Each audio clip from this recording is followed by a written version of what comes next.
Olá, tudo bom? E aí, Léo? E aí, joia? Tudo Legal. jóia? Obrigado aí pela oportunidade aí de poder trazer o seu conhecimento aí, principalmente nesse momento aí que é muito importante, né? Não, Para vamos lá, momento que ninguém imaginou passar, né? Estamos aprendendo juntos, todo É mundo, verdade. todo o setor aprendendo o que fazer agora. Mas obrigado É aí isso pelo aí. convite. A gente agradece. Obrigado aí. Então, acho que a gente, né, separou aqui alguns temas. Acho que é importante falar um pouquinho, né? O Paulo que tem uma vasta experiência aí, né? Já formado em relações internacionais e também, né, já morou na África, China até, inclusive, né? Nos Estados Unidos, França, enfim, vários lugares aí. E, enfim, acho que a ideia é, né, a gente já está juntos aí desde 2000 e... Já tem quase 7 anos, 13, né, que estamos juntos aí, quase 7, 8 anos, muito legal, uma parceria muito bacana, já demos aulas também juntos, tal. em muitas E, áreas enfim, então, diferentes, né? é verdade, é verdade. E aí, estamos aí diante desse desafio que, né, que acho que é, enfim, a ideia é trazer um pouco sobre planejamento e gestão, né, em meio à crise. E acho que o Paulo, né, logo foi até o primeiro, né, que entrou em contato aí para, né, trazer para a gente sobre essa situação e, né, e fazer essa parceria, ver o que a gente faria aí. Enfim, e aí ele criou lá no LEDS, foi muito interessante, que foi esse núcleo emergencial, né, com os responsáveis pelos setores, né, para criar aí um plano de ação e pensar em soluções, né, diante dessa situação. Né? É, Então, acho que em todas as áreas, né, a gente até separei aqui RH, compras, manutenção, financeiro, operação, né, enfim. Então, acho que, né, a ideia é marketing. Então, acho que seria muito interessante trazer aí. Acho que o LeJazz é um super case, né, e também acho que uma outra coisa interessante é que tem tanto loja de rua como loja em shopping, né, são outras questões que impactam aí, né? Então, acho que a ideia é ouvir um pouquinho de você, né? Quais são essas ações que você fez aí na prática enfim, acho que dividir, compartilhar para que as pessoas, né? E outra que também o Paulo também é o diretor da ANR, né? Que é a Associação Nacional de Restaurantes. Então, tá ali bem à frente nas novidades que acontecem e também junto com a ANR, né? Que também, tá né? bem Fez com a ativa gente uma aí, live que está ajudando tá muita gente também, tá? articulando e se relacionando com sindicatos, com o governo, com os outros gestores de outros restaurantes para entender a melhor forma de articular, de negociar, de exigir ou de pedir, solicitar coisas boas para o setor, né? E É organizar o verdade. setor, que já era organizado, mas está se fortalecendo muito nessa fase. Então está sendo bem legal estar lá Realmente. também. Mas Tem sobre vários grupos aí, né? Vários é, grupos que a gente vê de WhatsApp, né? As pessoas trocando as informações. Acho que o setor se uniu bastante nesse momento aí. Acho que isso tem sido muito sem dúvida. importante, né? E tinha que se unir, né? Porque ninguém tinha resposta para nada e cada um compartilhando sua experiência, a sua realidade, trocando, refletindo, a gente conseguiu chegar aí em alguns caminhos que foram dando certo, outros foram revendo e outros estão acontecendo, mas foi sem dúvida uma união que Muito boa. tinha muito pouco e agora fortaleceu e acho que todos os diretores, os gestores de restaurantes estão pelo menos conseguindo pisar um pouco com mais firmeza aí nos passos misteriosos aí que a gente está dando e É desconhecidos. verdade. É verdade. E aí, como que Mas foi, né? Você criou esse núcleo aí, né? Pegou os responsáveis por cada setor, criou aí né, essa quando aconteceu estratégia isso, emergencial. na verdade foi um grande susto para todo mundo, inesperado. Até hoje fica pensando como ninguém conseguiu imaginar que isso ia acontecer, ia ser tão devastador para o nosso setor, né? E a verdade é que até no meio de março todo mundo ainda estava com isso de a China está acontecendo, vamos ver o que vai acontecer. E a China estava tendo um caminho, mas é muito distante e é um país um pouco ainda misterioso, mesmo para mim que morou lá, é um pouco misterioso. Acho que não estava chegando aqui essa expectativa. Aí começou na Itália mais forte, na Europa, e de repente a Itália fechou, aí foi para valer, aí tiveram aquelas primeiras notícias aqui no Brasil lá pelo dia 10, 12 de março, e aí todo mundo parou de frequentar os lugares. A gente ainda nem imaginava em fechar, a gente estava fazendo por coincidência, uma pequena revisão no budget, que a gente tinha feito o budget de 2020, todo organizado, né, com previsões otimistas, inclusive, e Verdade. vocês até tiveram uma ótima participação nisso. E aí, de Legal. repente, nessa revisãozinha, a gente falou, então vamos, já que está tendo essa história chegando aqui, vamos revisar para diminuir, né, as expectativas com esse medo que as pessoas vão estar indo para os restaurantes. Essa foi naquela semana do dia 12 a 17 de março, mais ou menos, que os restaurantes estavam mais vazios, mas de repente aquele 10, 20% mais vazio do primeiro dia virou 20, 30, 40, 50, até que chegou a 80%, todos os restaurantes vazios, principalmente em shopping, mas em rua logo acompanhou. E aí chegou a decisão, bom, desse jeito é melhor fechar, vamos fechar. E os shoppings também começaram a se organizar para fechar, que a gente tem 2 lojas em shopping, 3 na rua.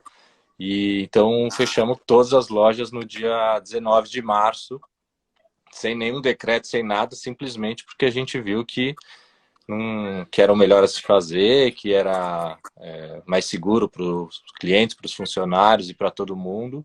Era uma tendência e que a partir dali a gente ia ver o que ia fazer depois. Mas a primeira ação foi, então, vamos fechar e vamos resolver. Então, depois dessa decisão tomada, que veio os planos de ação. Bom, então vamos começar agora pelos cuidados com os funcionários, vamos olhar tudo que a gente está fazendo com quem vai trabalhar no delivery, como que a gente vai fazer o delivery, que vai manter.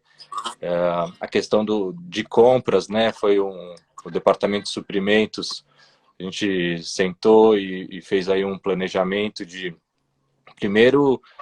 Levantar o estoque, né? Talvez no primeiro momento até fazer um levantamento de estoque, né? Para ver o Com que tinha. certeza, e ver o que a gente podia, então, parar totalmente as compras. Tinha pedidos já feitos, então a gente desviou todos os pedidos de todas as lojas para o delivery, mas o delivery também ele demora mais tempo para usar todos esses produtos. Então tinha alguns que eram mais perecíveis, a gente fez algumas doações e o que deu para congelar a gente congelou também para doações mais para frente, mas começou a usar no delivery no dia a dia. E a relação com os fornecedores também foi uma coisa muito importante, porque a gente não queria simplesmente falar para eles o que a gente queria que eles fizessem, né? Porque era muito fácil simplesmente falar, para de me entregar e não me cobra o que eu te devo, porque eu não vou ter dinheiro mesmo. E não deixa de ser uma verdade, mas a gente gastou bastante tempo, investiu bastante tempo para conversar com todos esses fornecedores, para entender o que estava acontecendo com cada um deles. Porque o fornecedor de vinho ia ter uma realidade com o dólar disparando, com os pedidos que ele tinha feito chegando já com o dólar explodido, e eles não iam ter cliente para vender, principalmente quem vende muito para restaurante, que é a maioria dos nossos fornecedores. Então, a gente tinha... Um deles até chegou para a gente e falou que ia fechar a operação dele nesse momento. Ele não ia ficar nem fazendo novos pedidos e nem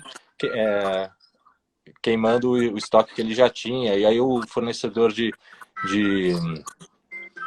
peixes tinha uma outra história totalmente diferente, que um deles até vendia muito grande parte das coisas dele para a gente, então a gente Isso é tinha que verdade. ajudar, a gente também tinha que ajudar ele a priorizar os pagamentos para ele, e outros que tinham mais condições, a gente conversou e adiou para poder priorizar ou os menores ou que tinham mais dependência da gente. Então a gente foi entendendo a vida de cada fornecedor para poder tomar uma decisão. A gente não deixou de pagar ninguém, algumas coisas a gente reajustou, sempre conversando, postergando alguns pagamentos, enquanto o plano de ação com o financeiro se preparava para fazer um estudo novo, totalmente repaginado, aí com cenários totalmente diferentes e totalmente previsões chutadas, né? A gente acabou montando cenários assim, se o restaurante não abrir até o final do ano, ou se abrir sem clientes, ou se abrir, de repente acontece uma vacina aí, resolve e a gente abre E aí a gente começou a fazer o fluxo de caixa completo para ver quando que ia ter uma necessidade de... E quanto tempo levou para conversar com esses fornecedores aí? Levou um bom tempo, né? Um a um e tal. Acho que a primeira semana depois de fechar foi uma semana de, de engolir informações de todos os lados, né? Aí é buscar informações com todos os fornecedores, com todos os colegas do que estava acontecendo, né? Colegas donos de restaurantes, entender lá fora o que estava acontecendo, que a gente já tinha a Itália como referência, alguns amigos na Europa, na própria China eu tenho alguns amigos que ainda moram lá e chineses que são de lá, e entender esses impactos e estudar as leis. Os advogados ajudaram muito a gente também E a com entender RH, em né? Como que diversas foi? áreas. E como que foi com a equipe, né, do Então, RH? nessa primeira semana foi esse acúmulo de informações para bom, agora eu estou entendendo melhor essa crise que a gente nem imaginava que ia chegar uma semana atrás, chegou, vamos entender ela, vamos entender o que pode acontecer com as empresas, com a nossa empresa, com os funcionários, com os compradores, com os fornecedores, com os prestadores de serviço. Então foi uma semana de muita troca de informação e consumo de informação. A semana seguinte aí já foi um pouco bom, já estamos munidos de informação, vamos começar agora a ir mais a fundo nesses planos de ação. Foi aí que a gente foi com os fornecedores e com os prestadores de serviço, a parte de RH, os funcionários, era o seguinte, a gente tinha... Estava na período de experiência, né? Acho que ia levantar tudo isso, férias, experiência, tudo isso. A gente teve que começar a calcular o que seria dar férias para todo mundo, o que seria dar férias parciais, todas as opções. E a gente começou a ouvir, também através das associações, ANR, Abrazel e outras todas, que o governo estava muito atento, e estava mesmo, a gente ouvia informações disso claras, e criou-se, no caso de funcionários, uma expectativa de que o governo ia lançar alguma coisa muito em breve. Então, a parte de funcionários, a gente acabou esperando um pouco, até mais do que a gente gostaria, criou muita ansiedade, inclusive, em todo o setor, que foi a que todo mundo acabou meio deixando em banho-maria para a gente só decidir se ia dar férias, se ia precisar demitir alguém ou não, que era a última coisa que a gente queria, se a gente ia poder ter alguma outra alternativa. Enquanto isso, a gente não fez nada. E isso deixou todos os funcionários angustiados, os sócios, os gestores, a Lídia, a gerente de RH, né, que ficava com isso na mão, com os funcionários todos querendo alguma informação, e a gente passava justamente essa informação que de alguma coisa vai vir do governo federal valia a pena esperar. E no final das contas valeu esperar mesmo, porque ele lá pelo dia 12 de abril, quase 3 semanas depois disso, a gente teve essa MP, medida provisória do governo, focada para ajudar as empresas em relação aos funcionários. Então, a partir daí, a gente já tinha estudado, como a gente já tinha mais ou menos ouvido falar o que poderia vir do governo e até os acordos coletivos paralelos que estavam tendo com sindicatos, entre os sindicatos patronal e sindicatos dos funcionários, que são alguns, a gente já estava vendo algumas possibilidades de redução de horário, redução de remuneração, suspensão, e o governo veio com coisas muito parecidas, mas demorou, até mas melhor. foram coisas boas, né? Demorou, mas quando chegou, mostrou que veio com responsabilidade, com um remédio certeiro para o problema, e logo causou uma calma aí, por pelo menos esse período aqui de maior estresse, que foi de abril e maio. Então, para abril e maio, a gente conseguiu... Fala. Para abril e maio conseguiu, mas ainda não veio nada específico para o setor, né? Que eu acho que é uma coisa que, né, precisa. A princípio foi geral para todos,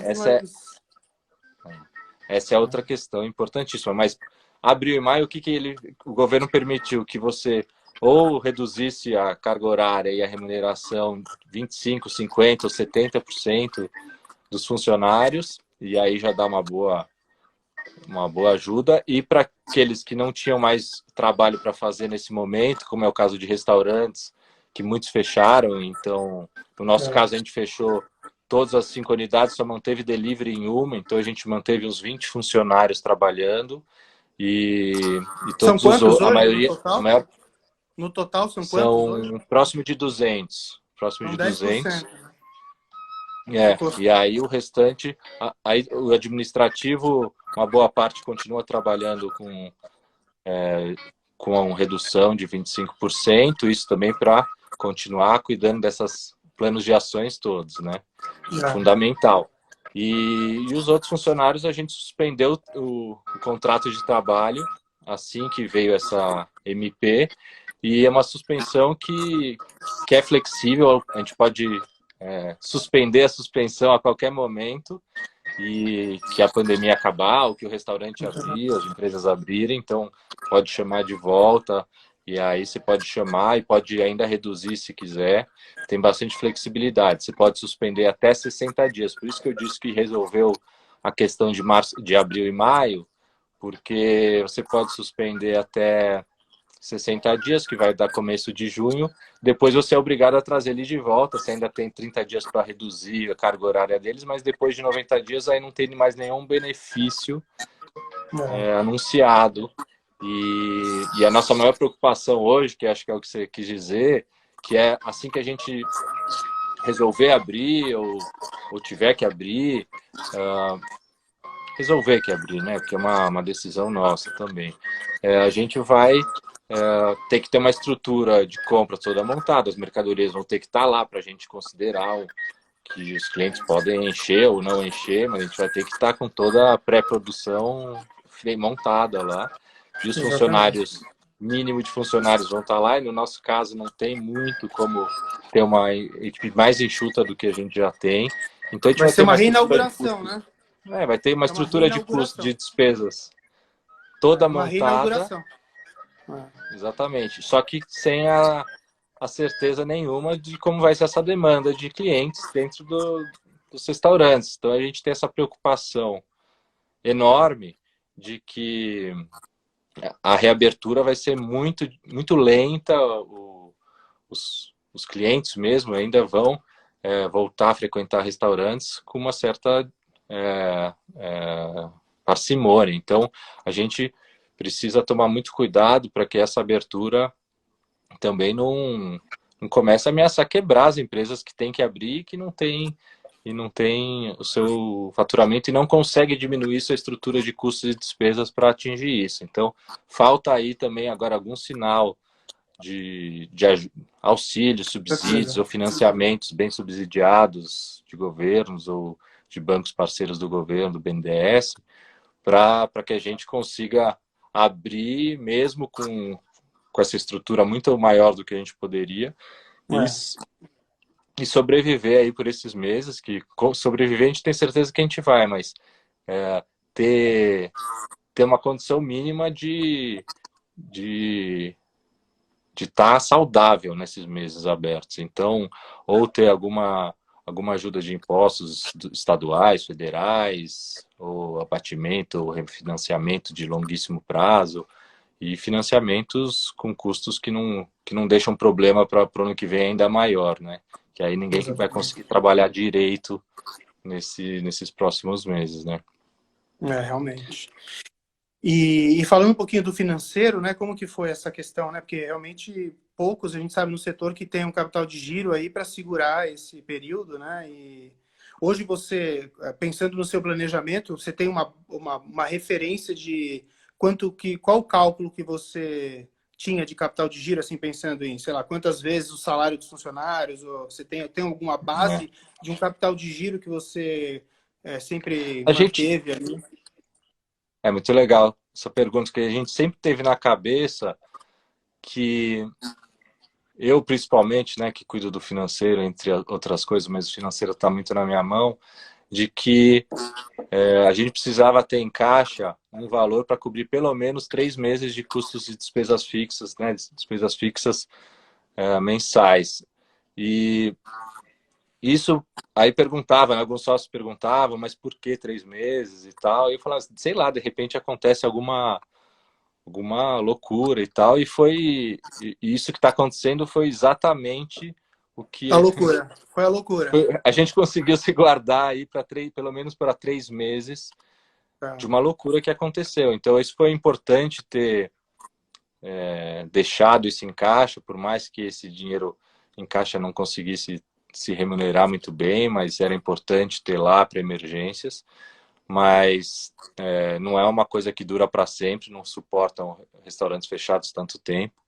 Então, o plano de ação do financeiro foi primeiro entender, fazer todos esses cenários e dentro de cada cenário montar planos para buscar ou manter essas reduções de gastos e despesas até quando, renegociar as parcerias todas com prestadores de serviço, né? Teve uma lista enorme de quase 50 prestadores de serviço que a gente fez um Excel com todos os prestadores, os contratos como eram, começo, meio e fim, os valores, quando seria o reajuste e tal, quem seria o responsável entre o líder da área de recursos humanos, o líder da área financeira, suprimentos, administrativo, manutenção, e todo mundo tinha que tocar o barco e conversar com cada um deles para ver o que dava para fazer. Isso estava diretamente ligado também ao financeiro, para ele poder se organizar nesse replanejamento e aí apresentar aí para a gente esses cenários todos com mais calma para a gente poder então decidir. Agora, o mais importante desse plano de ação do financeiro foi mostrar muito claramente se acontecer isso, nossa situação financeira vai estar desse jeito até o dia X, daquele jeito até o dia Y, vai acender a luz vermelha naquele dia. Então a gente tem a luz vermelha de cada dia em cada um dos cenários. Isso dá uma tranquilidade, não vai resolver a nossa vida do ponto de vista, se não tiver ajuda, não vai resolver, mas pelo menos quando você tem muito bem organizado o que pode acontecer com o seu fluxo de caixa nesses cenários, e são cenários que acabam cobrindo tudo, né? Se der tudo certo, se der tudo errado ou se der no meio do caminho. Então, isso pelo menos deixa todo mundo mais amparado, seja os funcionários, os líderes e os sócios, né? Então, sem dúvida, acabou demorando 2 semanas desde os fechamentos para a gente ter essas informações. Deu um respaldo aí para a gente também se posicionar e tomar as decisões que a gente vem tomando. Bacana. E essa diferença entre loja de rua e shopping, quais foram esses desafios particulares aí de cada um que, né, realmente que é diferente aí?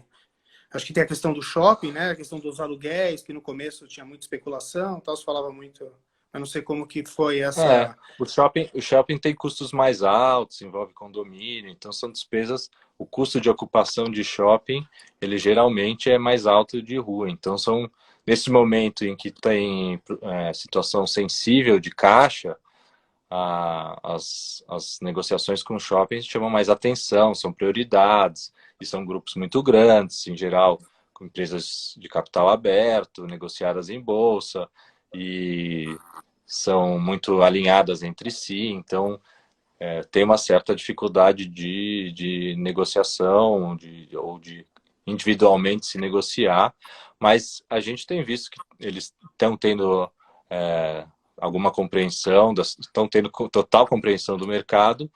A gente tenta mostrar muito que restaurante é ainda mais sensível do que talvez outros lojistas que têm menos estrutura de funcionários, né? A gente, para abrir, precisa ter muita mão de obra, muitos funcionários, né? Muitas pessoas ali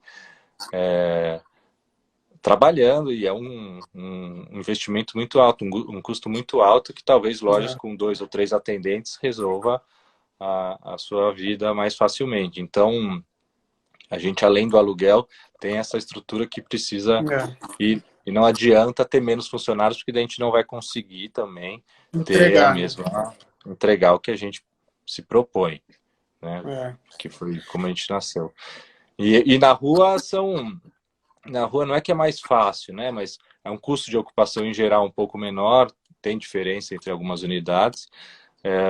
A gente não é um aluguel por cada unidade, a gente acaba alugando um, dois ou três imóveis para cada operação, um depósitozinho ali, uma extensão aqui, então são até mais negociações que precisa se ter.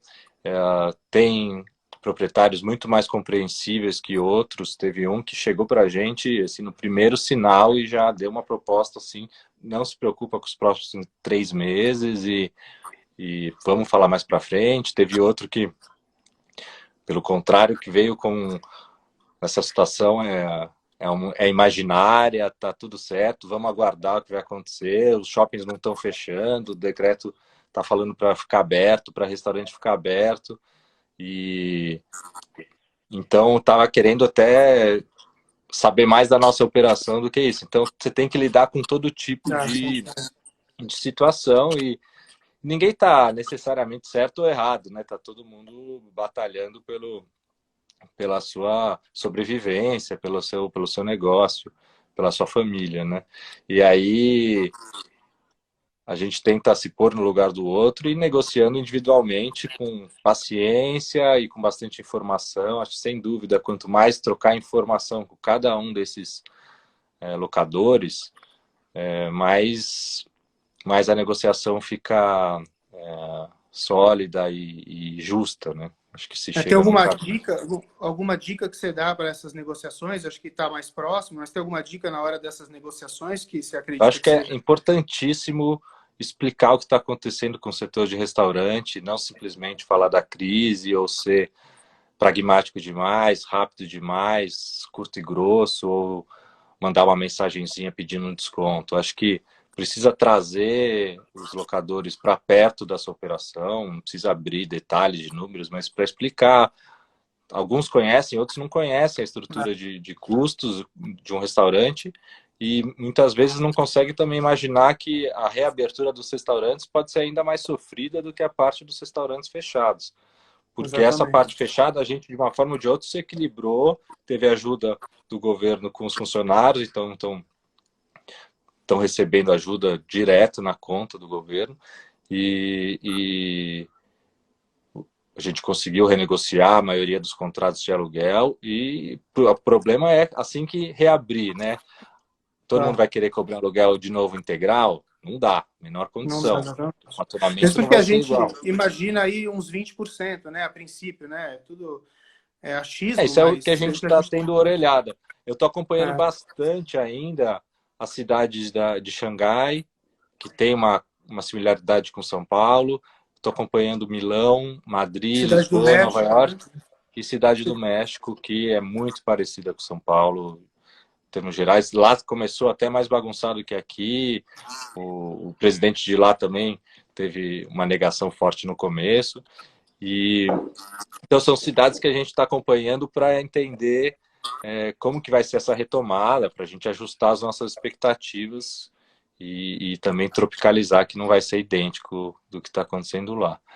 Mas a Mas então princípio é isso, né? Tem sido um pouco em trazer torno de então os locadores 20%. para essas informações todas que a gente está se munindo, para que eles possam se sensibilizar um pouco mais especificamente com o nosso setor e não ficar também seguindo o que o vizinho, o amigo dele está fazendo com o locatário dele, que pode ser uma outra experiência totalmente diferente, um outro negócio que está sofrendo mais ou menos, mas entender, né? Assim que você coloca aqui no nosso setor o que está acontecendo, é uma grande chance de sensibilizar o locador e que deveria mesmo sensibilizado, assim como a gente está totalmente estressado e bagunçado nas nossas últimas semanas, né? É verdade. Então, é ser muito sincero, mas paciente e trocando muita informação também, entendendo o lado dele. Tem gente que simplesmente fala, não vou pagar e depois a gente vê, mas também se colocar um pouco do lado do outro, né? Porque o outro talvez tenha uma situação que se ele ficar sem nada, ele pode ter problemas talvez até mais sérios que o seu. Então, cada caso é um caso, encontrar um equilíbrio aí das suas negociações para que uma possa até eventualmente compensar a outra e tá aberto e às vezes também saber perder um pouco enquanto no outro lado vai ganhar, mas paciência e trazer para junto, né? Acho que esse foi Legal. esse aprendizado que a gente teve. Boa dica. Em relação ao delivery, né, que nunca foi não era o forte, assim, né, não era um foco tão forte de vocês, vocês tiveram que dar uma puxada, né, nesse momento. Eu vi aí que mais ou menos os negócios, né, o faturamento hoje do delivery tem representado em torno de 10 a 35% do que era o faturamento, né, antes dessa Sim, situação, né, numa casa aberta, funcionando, normal. E realmente, né, como até o Edrey, né, comentou numa live dele que realmente o delivery é uma aspirina para quem tá com câncer, né? Então acho que realmente, né, não funciona, mas é alguma coisa. Acho que tem que é, pensar realmente em várias estratégias, né? Acho que uma observação legal é como um hub, né? Acho que a partir de um momento que você tem que pensar em diversas formas de atuação, né, nesse momento, e futuramente acredito que vai mudar muito a cabeça dos gestores e proprietários de restaurantes para pensar de outra forma, né, não só como aquele salão, mas diversas oportunidades que é possível, né, dentro do negócio, não fugindo do é, conceito dele. Né? sem dúvida. E A como gente, que foi para vocês esse delivery aí? outros dois planos de ação que a gente teve, que a gente acabou não falando, foi Tá, a parte do delivery, que teve tá, uma célula muito focada nisso, e a da comunicação, como que a gente ia agora manter, mudar, explorar mais nossas comunicações com a imprensa, com as mídias sociais e tudo. Então, em relação ao delivery, a gente começou o delivery faz acho que 2 anos quase, e um pouco para testar, para entender, acompanhar tá, essa tendência. Tinham clientes nossos que pediam e que queriam, que não podiam sempre estar nos restaurantes. A gente acabou, depois de muita reflexão, começando, mas uma coisa bem assim, experimental. Né? A gente foi testando as tá. embalagens, e aí aos poucos a gente foi se envolvendo. Né? A Lala, que é a nossa de super designer, foi criando embalagens que a gente foi se encantando e adorando ter em casa, os clientes foram gostando, sempre ligado com jazz. E a Cíntia, que é a nossa gerente de operações, também se envolveu nesse projeto e foi encontrando várias formas de fazer melhor, trouxe as embalagens, foi encontrar os formatos, as parcerias com os aplicativos e tudo mais. E aí a gente foi ganhando confiança, mas Legal. representava até antes da crise uma experiência paralela, boa, Isso. e, e que a gente dava uma certa atenção, assim, todo o cuidado do mundo, mas depois a gente realmente acabou É, sendo tudo que os clientes hoje podem ter em casa vem do delivery. Então, claro que a gente, todo mundo se debruçou nesse assunto e a gente conseguiu fazer coisas mais legais ainda, para chegar em casa ter uma experiência cada vez melhor. A gente criou também a Rádio Le Jazz, que é um pouco a parte de comunicação, que foi criada aí no Spotify com uma lista imensa de músicas de jazz que a gente coloca nos nossos restaurantes, outras que a gente imaginou que seriam melhores para casa, então a gente já manda essa sugestão junto com o delivery para a pessoa tentar ter um pouco do ambiente Le Jazz, que é uma coisa tão bacana. valiosa para o nosso negócio, o ambiente dos restaurantes. E então a gente foi elaborando no que deu. Os meus sócios, o Gil cuida muito dessa parte da operação do delivery, de como ficar mais em detalhes, de como melhorar os pontos, cada detalhezinho mesmo. E também nas mídias sociais, como se comunicar e manter a gente bastante ativo. E o Chico, que é o chefe, que cria todos os produtos e sócio desde sempre, ele ficou muito ligado também em criar coisas ainda mais interessantes. Então, ele fez na Páscoa um prato novo para chegar em casa, com prato família. Teve o cassoulet, que a gente serve aos finais de semana em porção individual. Ele bolou uma porção de família, 4 ou 8 pessoas, que vai no vácuo, Legal. para finalizar em casa, que vai com tudo. Então, a gente teve aí uma dedicação extra do serviço, de operação e de produto. Legal. E o que você, pensando, acho que né, as pessoas querem ver algumas dicas, assim, acho quais foram as grandes mudanças? Vocês têm todos os pratos hoje no delivery ou não? Né? Como que ficou essa... Vocês reestruturaram, trouxeram, além dessas novidades que você comentou, mas né, em A relação gente a tinha esse poucos cardápio, pratos. A gente tinha poucos né? pratos que não participavam, agora a gente aumentou um pouco mais, criou esses outros também. E acho que é mandar tudo que chega bem, então não Tá. precisa mandar o que chega ruim para a Exatamente. experiência ser ruim, mas quem pode fazer como o motoboy próprio faz, quem tem condição de negociar com os aplicativos agora, acho que também eles estão no momento de alguma forma ajudando bastante. E quem não faz nada, acho que E, eu sugiro que tenha algum contato com isso, porque depois dessa crise, acho que vai ser uma. Não acho que vai voltar para trás o que a gente acabou angariando nessa crise. Eu acho que vai ganhar uma força, uma tendência para. As pessoas estão se acostumando muito com essas novas tecnologias e é. a ficar. A fazer as refeições também em casa de uma outra forma. Eu acho que E não vai vocês afetar hoje os estão... restaurantes em si, mas em casa, muita gente que tinha preconceito ou não tinha o hábito também vai criar. Acho que vai aumentar o consumo também de uma forma geral de restaurantes, tanto em lojas aí, mas quando acabar toda essa parte de distanciamento. Né? É, realmente. E aí vocês hoje estão com iFood? Tá na Rappi também? iFood. Não, hoje Só só iFood. iFood E tem alguma e tá estratégia dando tudo de certo. estar só com eles e não estar com...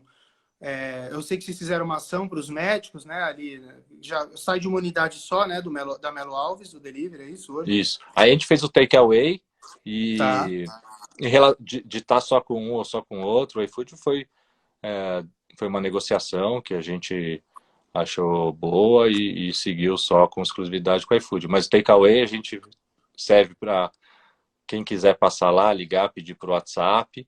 Essa coisa dos médicos foi uma coisa que a gente se sensibilizou muito de o que a gente podia fazer para todos esses médicos que não estavam podendo ficar no seu distanciamento social e que estavam na correria da rua.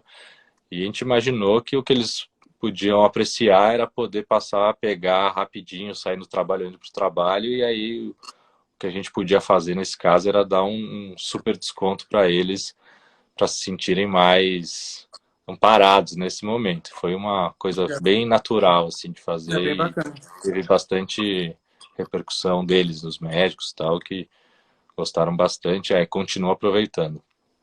Que foi Médicos e 20%, os né? profissionais de saúde, né? 30%. Não só médicos, mas 30%. todos os profissionais de saúde que estão trabalhando nos hospitais. Legal. E aí só para takeaway, sem ser pela plataforma, né? Só takeaway É, e... só takeaway. com certeza. E entendi. E aí vocês, E esse fato de ser só com iFood, você acha que foi interessante pela taxa? Porque eu vejo que, né, às vezes é delicado ficar na mão só de uma plataforma, por exemplo, o seu delivery, né?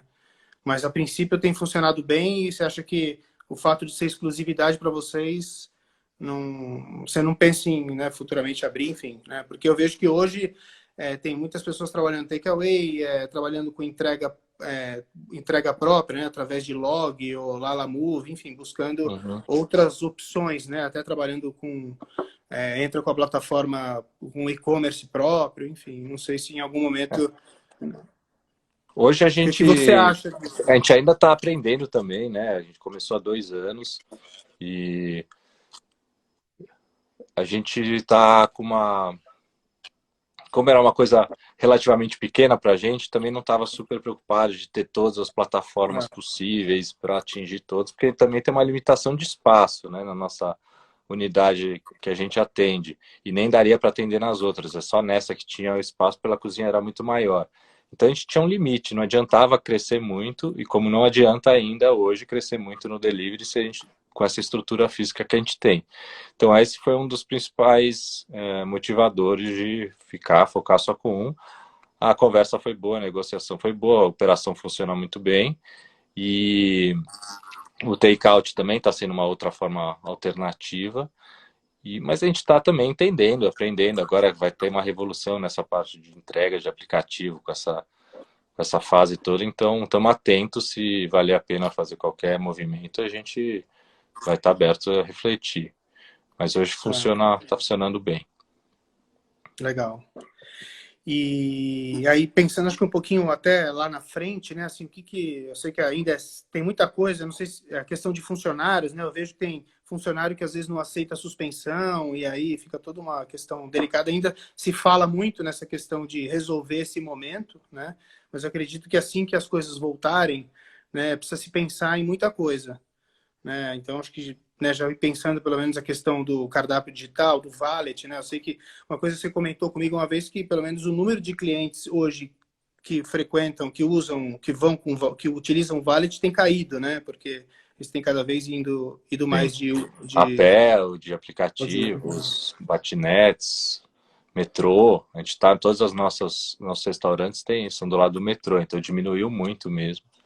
E a gente, bom, agora que a gente conseguiu organizar esses planos de ações todos, que a gente conseguiu entender a ajuda do governo em relação aos funcionários, a gente está tendo mais tempo para refletir na volta, né? O que vai acontecer na volta? O que vai acontecer com o nosso produto? O que a gente vai ter que se adaptar em relação à operação para atender aos requisitos básicos de precaução, higiene, limpeza e cuidados de transmissão, né? Então a gente está agora voltando a adquirir um monte de informação do que pode ser feito. Tem bastante órgãos dando indicação, o próprio governo está preparando material muito longo, está rodando uma pesquisa aí com vários setores, no nosso também, bem específico do que cada restaurante acha que deve, consegue, quanto custaria cada atitude. Então a gente acha que vem um pacote interessante aí de indicações, sugestões. Vamos acompanhar o que está acontecendo no mundo. Muitos países estão pensando nisso, muitas cidades estão pensando nisso, então acho que vão vir experiências que vão dar certo, outras que não, vai ter um aprendizado aí com a experiência que vai ser repassado mundo afora no nosso setor, sem dúvida nenhuma, e está todo mundo muito conectado, né, hoje. Então essas coisas, o que dá errado todo mundo já fica sabendo, o que dá certo todo mundo fica sabendo, e o que vai se adaptar aqui na nossa cultura paulistana, no Brasil, de ir a restaurantes, né? Legal. Realmente, acho que tem muita coisa para pensar aí nesse momento, né? E assim, acho que até o momento, aí, o que você, né, traz de uma grande aprendizagem, acho que dessa situação toda, né? Como que você, né, o que você pode dizer aí como, né, acho que até como uma dica também, e também como um aprendizado, né, depois dessa situação toda aí, né? Bom, aprendizado acho que é um dos maiores aprendizados da vida, né? Você está gerindo um negócio com tantos funcionários, com tantas relações profissionais, com fornecedores, prestadores, locadores, e de repente ter que, de uma vez só, sentar com todo mundo, né? Conversar com todo mundo, às vezes diretamente, às vezes através dos seus gestores. Então, acho que o aprendizado é como equilibrar isso com calma, sem entrar num estresse, uma espiral de estresse que você não consegue mais, não eu pessoalmente só, mas todos os funcionários, gestores que não consigam mais tomar decisões com cabeça tranquila, por mais que esteja todo esse estresse acontecendo. Então, tentar centrar para entender o lado de cada funcionário, para tentar ter ouvido tranquilo para cada funcionário, para a história de cada parceiro, prestador e locador e tudo mais, para tentar tomar a melhor decisão em cada caso a caso, sem generalizar, sem ser pragmático demais, porque aí pode resolver a curto prazo, mas deixar fissuras aí nas relações e mais para frente que podem atrapalhar muito o negócio. Então, Legal. tentar aí trazer não a calma, que é difícil estar calmo nessas horas, mas essa calma na compreensão do que está acontecendo com todos, para as decisões serem mais justas possíveis. E rápidas, né? E sem dúvida, não dá Muito, para perder. Agora... Tem vezes que você não tem muito o que fazer, tem que esperar, mas assim que tem o que fazer, aí tem que agir. É, sem dúvida. realmente. Eu vejo, pelo menos, quem está hoje com o delivery, né? E vai, né? É um negócio diário de você fazer as avaliações dos pratos ou das ações que você faz, né? Que às vezes você não consegue nem mensurar direito, né? Porque é muito rápido, as coisas estão mudando muito rápido e você não consegue nem ver o resultado daquela ação, um combo que você fez ou alguma ação, né, pontual para poder, né, ter um direcionamento. Então as coisas estão muito rápidas aí, né? Aí tem uma equipe que te dê também esse Suporte. respaldo, né? Porque uma hora dessas você não ter uma Lídia no RH, a Cíntia no operações, o Eduardo nas cozinhas, o, É, o Júlio é verdade. no atendimento, o Anderson no financeiro e todos os outros lá,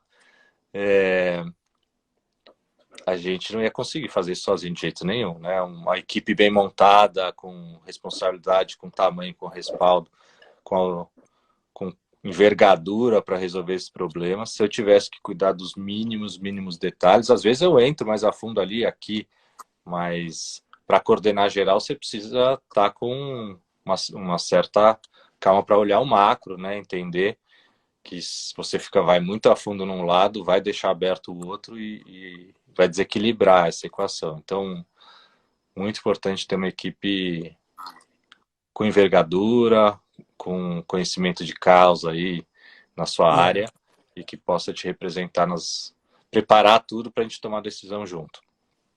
É verdade. Até aproveito aí para também sei bem, né? A gente está com uma equipe muito bacana lá na mesa Sem e dúvida, a gente conhece bem, né?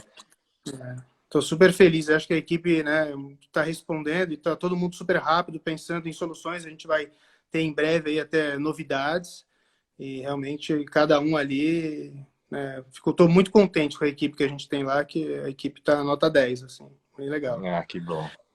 Muito legal. E muito bom. Essas horas é muito importante ter essa equipe assim.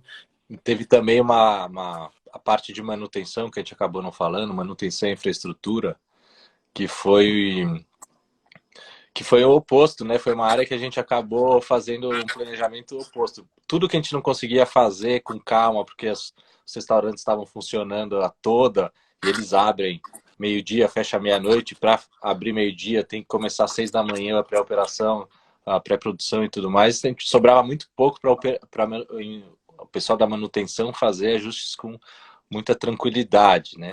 Então, esse momento a gente está usando também para isso, para que ele possa, com tudo, entrar em todas as lojas, para quando a gente voltar aí no Brinco, tinha até uma situação em 2 câmaras frias que a gente ia precisar trocar, arrumar, reformar, e não ia poder fazer com ela, ia ter que fechar o restaurante 3, 5, 6 dias, ia até sair em shopping, e agora a gente conseguiu resolver. Então, esse é um lado aí que a gente conseguiu, um lado positivo, conseguiu se organizar melhor. E aí eu vou abrir aqui para a gente para a gente ver os comentários. A Elisa aqui do Maracujá, ela está perguntando assim, qual foi o crescimento do delivery depois do fechamento das lojas. Mais que dobrou um pouquinho, e tá no limite que podia chegar. Então, foi ótimo, foi acima da nossa expectativa, inclusive. Tem um faturamento que ajuda, apesar de representar talvez 10% da nossa receita mensal média dos últimos anos, mas foi uma boa surpresa e está funcionando bem. Legal. Tem aqui não sei se conhece o Flávio Bitter mandando parabéns para você. Tem o Maurício do Pio, querido aí. O Léo fala que fica clara a noção do Paulo sobre o cenário, o próprio negócio. Quais as dicas do Paulo para os gestores? A gestão realmente um pilar fundamental? Acho que ele pergunta algumas dicas aí, mas acho que a gente acabou falando de algumas, de várias aí, até com relação a como o segmento está se comportando em relação à fase pré-crise, em relação do faturamento. Como está se Obrigado pela organizando? live. Isso do faturamento é justamente criar esses cenários. Um dos cenários é que vai abrir e vai ter uma retomada muito, muito lenta. Então, prevê aí um faturamento para o segundo semestre de 30%, 40%, 50% do normal. e tentar se basear e acho que fazer até cenários mais negativos que esse e ter um positivo para você estar preparado se por acaso alguma coisa acontecer. É verdade. Ó, o Marcos aí, dando os parabéns. O Marcos é um grande Fala, mestre. Marcão. Aprendi muito com o Marcos, grande mestre. Né? Para preservar... O Fernando do Ensalata aí, também, super bacana. Ele pergunta aqui... para preservar o caixa, é válido não recolher impostos e aguardar um futuro refis?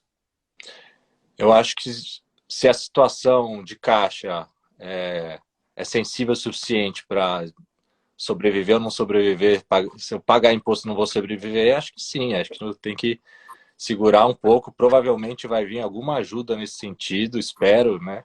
Então, acho que é uma estratégia, depois o pior que pode acontecer é pagar com multa, que vai ser uma paulada sem dúvida, mas pode salvar a curto prazo quem precisa desse fôlego. Mas eu acho que se tiveram refis tão desnecessários no passado, por que não pode tão necessário agora, né? Ótimo. Legal. O Jeff aí também. E Fala, o Gil na área. Olha lá. valeu.